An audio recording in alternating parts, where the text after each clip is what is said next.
l'étude des points faibles de la paroi abdominale, nous avons été au point faible le plus important, disons le plus compliqué sur le plan anatomique, à savoir le canal inguinal. Cet interstice aménagé entre les muscles de la paroi antérolatérale de l'abdomen et qui contient le cordon spermatique chez l'homme, chose aussi importante, et son équivalent, à savoir le ligament long chez la femme. Ce moyen de contention de l'utérus qui va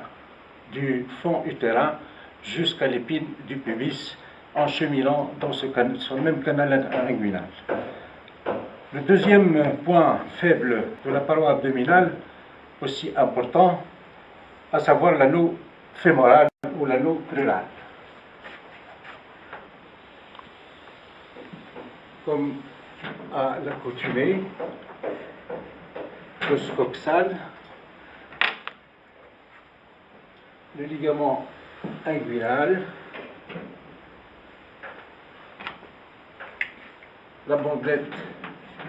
iliopectinée avec le compartimentement musculaire, la cune musculaire, avec le psoas iliaque, le nerf fémoral, le ligament lacunaire qui fait la paroi interne de cet anneau fémoral,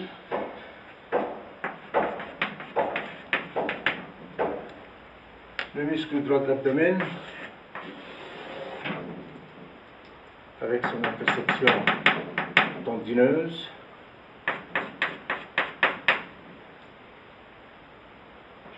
le canal inguinal avec le cordon spermatique constitué par la fibreuse commune du cordon, qui naît au fait que la concentration, la convergence du fascia transversalis,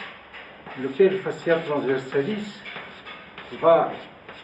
se prolonger au niveau de cet anneau fémoral qui a laissé passer l'artère fémorale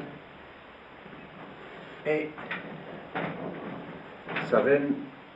correspondante, homonyme. Et quels vaisseaux fémoraux sont également couverts par une gaine vasculaire qui n'est que également la convergence de ce fascia transversalis. Ainsi donc l'anneau fémoral présente comme paroi le ligament inguinal, la bandelette iliopectinée,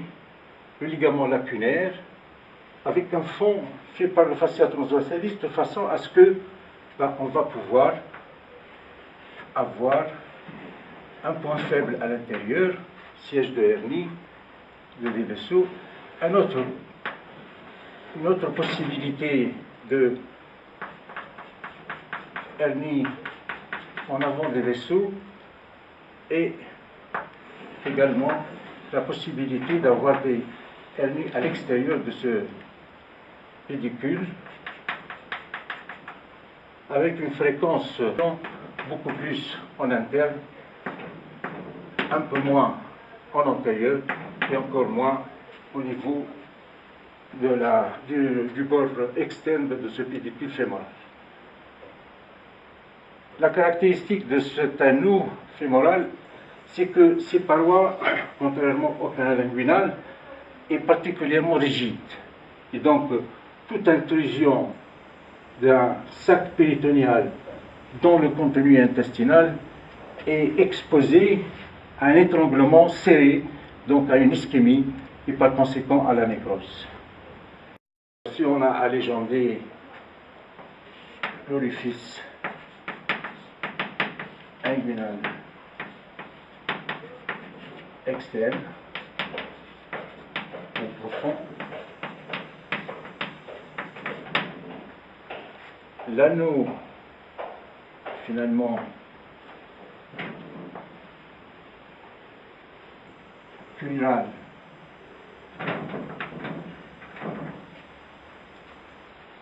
donc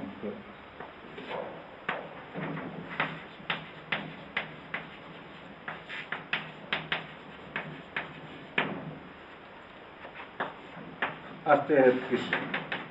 veine fémorale,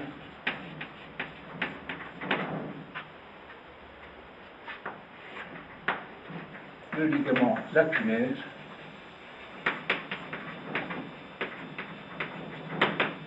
et un autre élément qui fait partie aussi de la paroi postérieure, en fait, à savoir le ligament triangulaire que vous connaissez déjà, qui est une insertion sur le pubis du muscle droit de la femelle.